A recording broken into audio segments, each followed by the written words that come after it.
These people that you're comparing yourself to, you don't really know very well. What that means is that you see their shiny outside, but you don't see the reality of their life.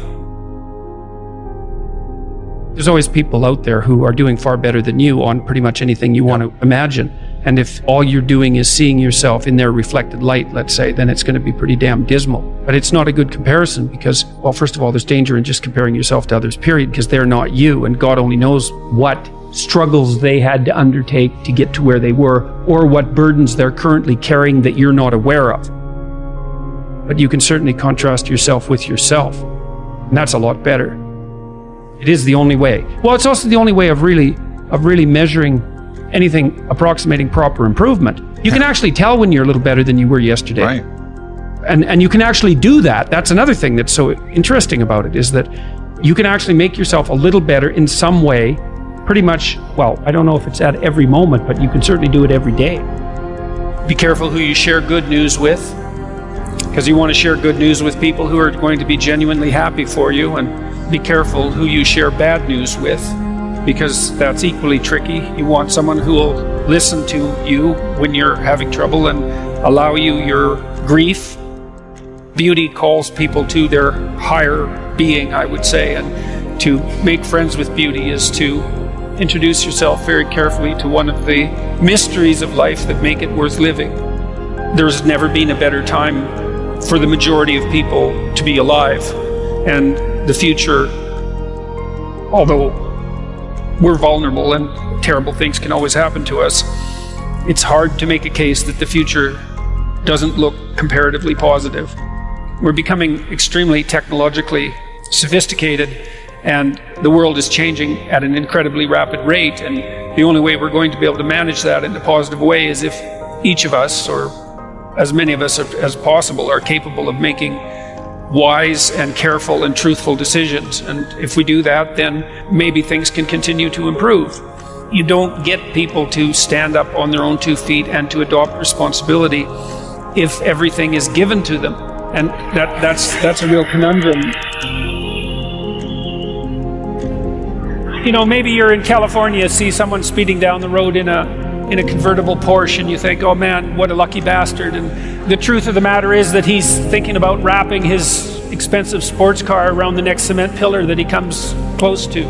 You know, you can't tell, and people have hard lives, and even people who are comparatively fortunate have hard lives. And the ideal that you're observing that makes you jealous and resentful is in large part an illusion that's created by your own mind. You have to be careful of what you're jealous of, because you don't really know what it is.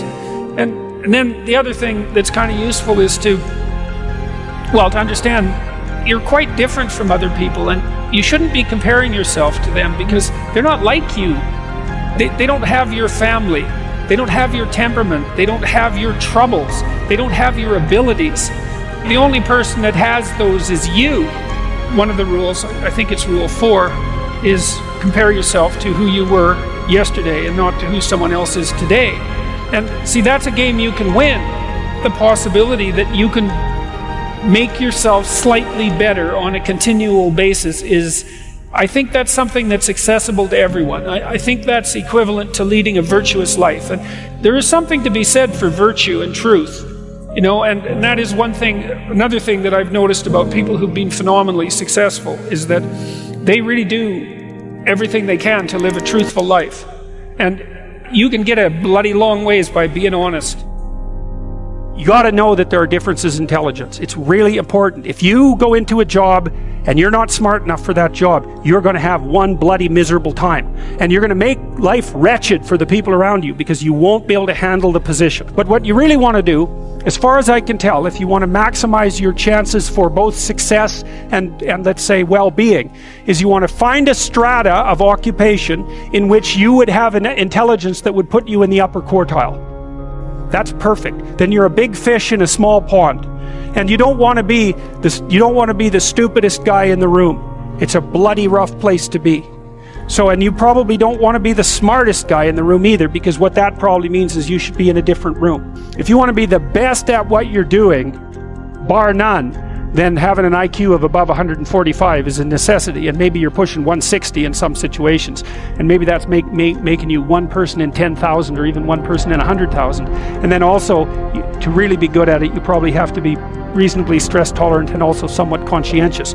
Why is it that smart people are at the top of dominance hierarchies? And the answer to that, in part, is because they get there first, right? I mean, everything's a race, roughly speaking, and the faster you are, the more likely you are to be at the forefront of the pack. And intelligence, in large part, is speed. That's not all of it is.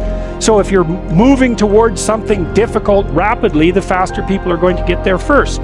You're going to have to put some effort into your life, and you need to be motivated to do that. And so what are the potential sources of motivation? Well, you could think about them in the big five manner. You know, if you're extroverted, you want friends. If you're agreeable, you want an intimate relationship. If you're disagreeable, you want to win competitions. If you're open, you want to engage in creative activity. If you're high neuroticism, you want security. Okay, so those are all sources of potential motivation that you could draw on, that you could tailor to your own, your own personality.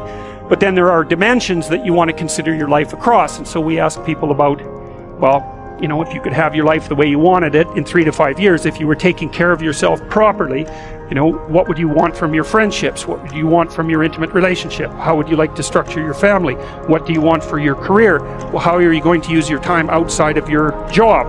And how are you going to regulate your mental and physical health, and maybe also your drug and alcohol use, because that's a good place to auger down. And that tangles in your incentive reward system. We talked about the dopaminergic incentive reward system, and that's the thing that keeps you moving forward. And the way it works is that it works better if it produces positive emotion when it can see you moving towards a valued goal. Okay, well, what's the implication of that? Better have a valued goal, because otherwise you can't get any positive motivation. Most creative people fail at producing their creative product and monetizing it, right? So your default position, if you're a creative person, is you're going to fail. And that's because it's hard to come up with something new, and it's hard to present it to the market at the right time, and it's hard to market it. Like, those things are really, really difficult. And so what successful entrepreneurs do is they just keep doing it over and over and over and over and over and over and over. And eventually, if they're fortunate, one of their ideas happens to hit the right place at the right time. Even if your idea is good, that doesn't mean it will be successful.